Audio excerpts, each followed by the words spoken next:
Sometimes things happen that you cannot control or predict. Anxiety arises when you waste time stressing over these things. Whether it is anxiety over an approaching deadline or chronic, exaggerated worry for any reason, you are not alone. Even if you cannot imagine it, God provides abundant hope to those who, amidst the chaos, take time to listen to His voice. Romans 15 verse 13 is a prayer from the Apostle Paul to some Christians in Rome, but if you pay attention, you can hear God's voice speaking to you. Paul carefully chooses his words when he mentions the God of hope. Do you understand this? Hope is in God's nature. But Paul does not ask God to simply end their anxiety. Could God do that? Of course, but he knew that the Romans would return to the same situation if they did not change their thoughts. Instead, he asked God to fill them with joy and peace, because when we are truly filled with joy and peace, there is no room for anxiety. But it's not that simple.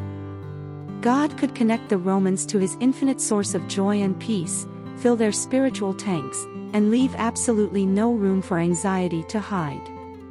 But God knew that if they didn't change their mental habits, joy and peace would eventually give way to anxiety. So, He demanded one thing before pouring out the joy and peace of heaven. The next part of the verse says, by the power of the Holy Spirit.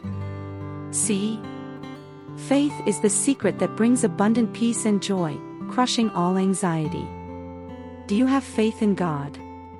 Not just superficially, with words, but the kind of faith that allows you to let go of everything you have been holding on to tightly.